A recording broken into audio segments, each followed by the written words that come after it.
Hello and welcome. This episode will be covering over archaeology. Now, I know what you're thinking. Hold up. This guy is now training archaeology, but yet he has 60. That is because from 5 all the way up to 60, I've done nothing but quest experience that gives archaeology experience. And I have sometimes been using some extra lamps just to boost that skill a little bit quicker.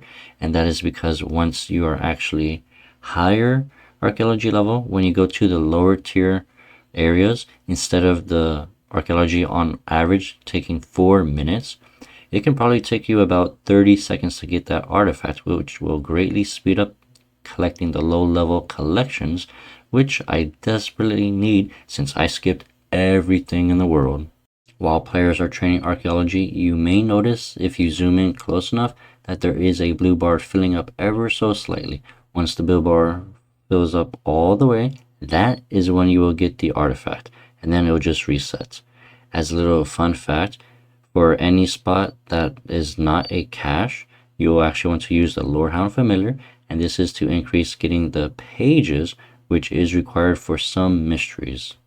Desperate Times completed for 3 quest points, 1 huge XP lamp, and I now got the clue bag. So let's use this huge lamp on archaeology. Boom, 59. Wow, the Blackstone Dragon within this quest is easy. Wow, this quest took a little over an hour, and I'll be desperate measures for 20,000 archaeology XP lamp, cosmetic focus, which helps for archaeology, and the remote totem base. Let's use this arc lamp. We now have 60 archaeology. Yep, that's right. From 5 all the way to 60 archaeology, I have been doing nothing but quest. Well, this is a bit awkward. I went on to mobile to actually start training the skill. I got the pet at 61. Yep, that's right. I got this pet of actually training the skill probably within about 40 minutes, which is unreal. Once you have found all of the custodian pages, you're able to transcribe it. Talk to Liam, my good guy, for a broken dial. Afterwards, you kind of want to zoom in a little bit and fix it. Then, you want to go south. You want to click on Shadow button, Blood button, Smoke button, and lastly, Ice. Doing so should open this prison door. Completing the achievement, there we go. As soon as this cool animation closes, we climb the gates. Prison break has been completed. While you are excavating in the Kharid-et dig site, you'll be getting these pylon batteries. 10 of them will be needed to charge each pylon anchor that will be scattered throughout the whole floor within the first area. This should be the last shadow anchor. There we go. Have completed the achievement Light and Shadow. With that, I now have completed the assistant qualification at the Archaeology Guild. What's more, I now have a little arrow as soon as I enable my entity hiders. Now that we're an assistant, we can start studying everything that we're able to at all of the archaeology sites. When we do so, we unlock a new research available that takes between 30 to 45 minutes. So you really want to do these as soon as possible. If players want another researcher for their team, you'll need to speak to Darren and hand him a wine goblet, which is from the Infernal Source. Voila, he has joined our research team. Oop, there it is, 66 archaeology. Almost fully caught up doing all of the low tiers, and then I'll be making my way to doing the 60 plus spots. Since currently I'm doing the 47. Players will need 3 Dagon crests, in which case it will be needed for this little fireplace that is on the first floor of the archaeology dig site for the Zamrock. Then once you have entered all of it, you want to interact with it, where you'll be able to climb down, and voila. Now you have unlocked the second stage.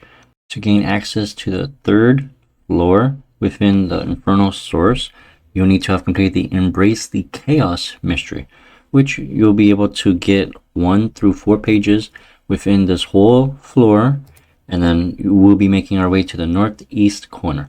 For here, you will see a box of chalk. You want to grab it, go north, and you should see a box of candles. Now zoom in a little bit, and we will be repairing the ritual circle.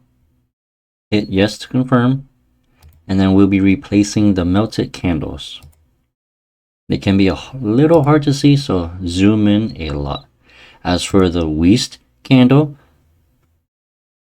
when you click it enchant, you want to do the first option. This may vary depending on player to player, so it'll be Ordo Anna Compat.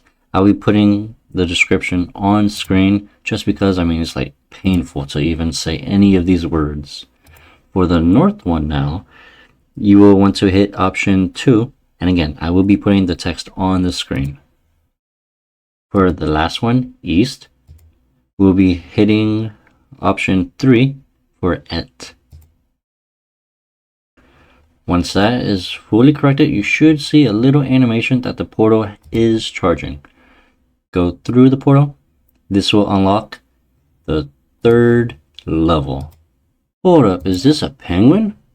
I guess I'll take that free, easy clue. Come on, fortune component. What? That's full of disappointment. What is this? Bringing home the bacon quest completed. This is mainly because it's needed for the contact clause archaeology mystery, because I will need to kindly make these pigs go to sleep, as I will need the raw bacon. Man, this achievement requiring all 3 colored cows took probably about 8 days of them breeding them, simply because of how rare it is to get one of the cows, and that was strawberry. With this, finally have completed the contract clause achievement. Oh, okay, yeah, he does have a little animation. Okay, I was worried I had to repeat that whole thing since it was a little bit annoying. Ooh, the Dagon Eye mystery has been completed. I got some weird pact. What is this? Sign pact with Dagon. What is this? Ooh, kind of looks like the sunshine ability. I now have access to making ancient summoning. Hold on, is this the binding contracts? Oh yes, this is going to be beautiful.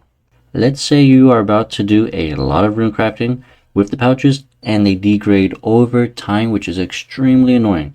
If you do complete the level 1 archaeology collection slot for Zamrock, you'll get an abyssal thread. What this actually does is prevents your rune pouches from degrading, not the magic rune pouches, the rune crafting pouches. And then you want to combine the abyssal thread with a giant pouch that has never been used. 67 archaeology. Took quite a while, however, I'll be offering a powerful relic thanks to doing the Sistine area and mysteries pretty much, and that would be the Shadow's Grace, which reduces the cooldown of Surge, Escape, Blade Dive, and Barge by 50%. Getting the pages from the Lorehound is still rare while you're excavating. I have all I have needed for this spot for the collection log wise, since you only need 2 of each. But I have 4 of each, and I have not gotten even 1 out of the 2 pages needed from here. Okay, I guess 67 invention. I could have sworn this level unlocked. Yeah, it does.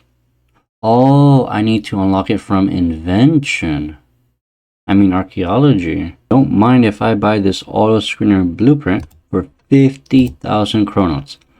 As for the materials, for the organic parts, you'll need to dismantle the wood leaves, which are buyable from the Fellower Park.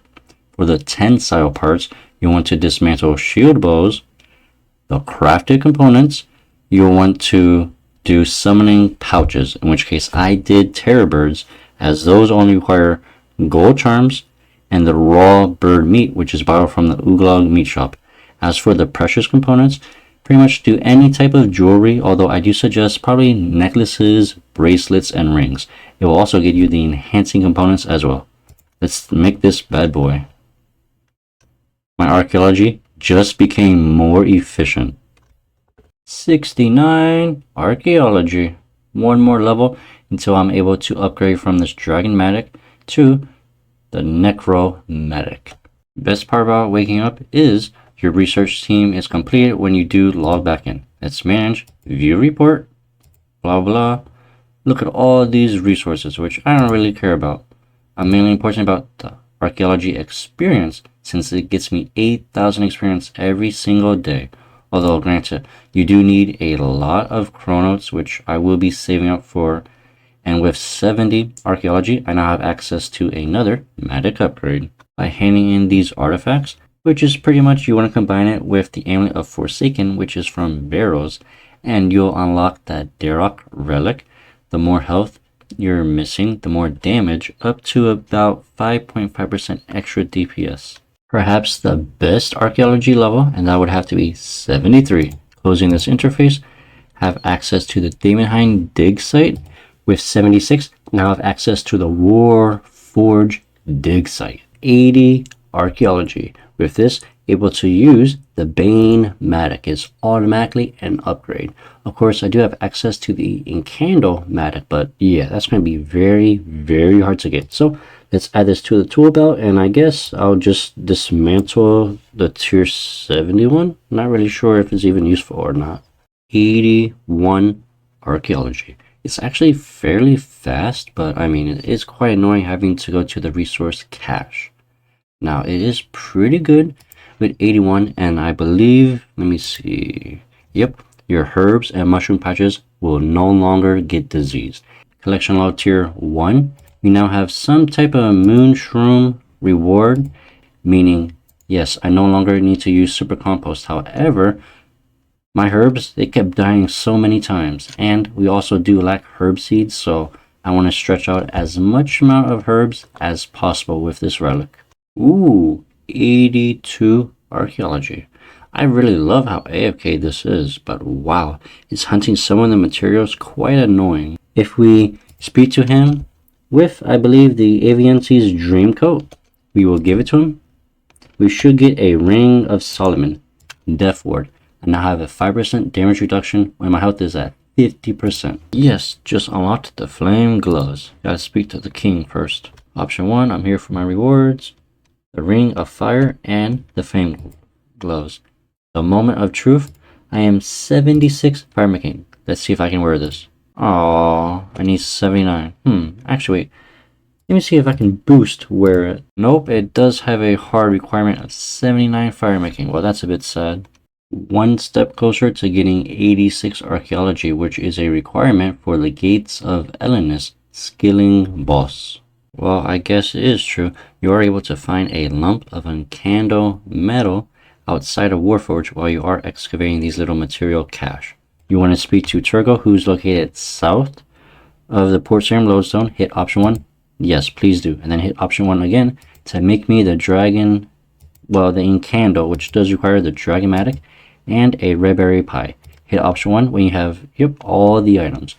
And well, go through the dialogue. You have learned how to make it. Once Turgo teaches us how to do this, you want to go back to the Warforge into the furnace. Wait. Okay, there we go. Go through the doors, enter, and we'll be heading to the southwestern corner, which we should see an anvil if the walls and stuff aren't in my way. Smith this bad boy with the Dragomatic. Oh, luckily it gives us a confirmation. Hit option 1. Yes. Let's make the best Matic that I do have access, the Incandle Matic, which I do already have an augmenter for, so I will be augmenting that. As for the perk, I will be putting 5 sharp components to make a honed 3. Perfect. There we go. It only took me 3 tries. However, I was able to get the honed 3 perk, which I'll be slapping that on the Incandle Matic. Oh, I do have a refined perk. This is going to be perfect. Now, it's usually not best, but what Refine does, it has a chance of preventing the resource from being depleted.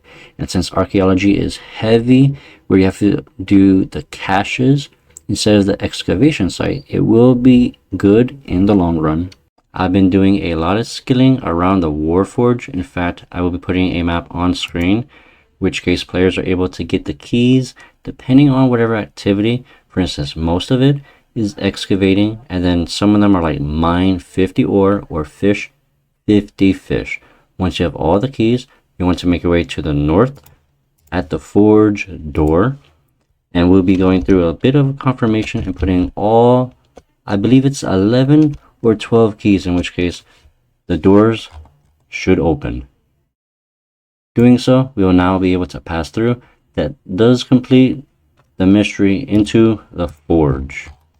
And now attempt to smith on the anvil. Doing so, you should get a weird looking seed that does require the player to have a hard requirement of 79 fire making.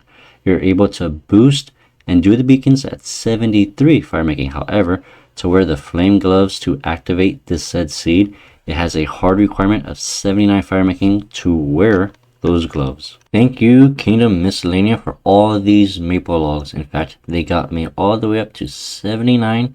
Now able to wear the flame gloves, activate the little seed I did get from Archaeology collection. This one is very, very good for multi-skilling, and that is because while you are wood cutting, you will automatically get the fire making experience at the same time. So this is going to save me a lot of time. Well, it gives me 3,000 chronos, and more importantly, it does give me an awesome archaeology relic power, although it's kind of useless to be honest. I mean, it's just unlimited run energy. Maybe for Zuck. Everywhere else, I mean, run energy, we never run out of that. I mean, this is RuneScape 3 after all. While speaking to Rhoda and players have a Dormarian device, you're able to use it on him, in which case we will get an item. Bring this item and offer it to the monolith. Doing so, you'll get an amazing thieving archaeology relic power, and that is sticky fingers, which means you're able to pickpocket 50% faster automatically. Well, looky there, 85 archaeology. Make sure to comment down below and say congratulations because you missed this level. Unlocked a rather useful archaeology relic power, and that would be Spirit Weaver. When I'm making summoning pouches, I will now gain 50% more experience, but pouches will be made over 2.4 seconds. With knowledge, I have gotten 86 archaeology. This is a massive unlock, which unlocks access to the gates of Elenus skilling boss.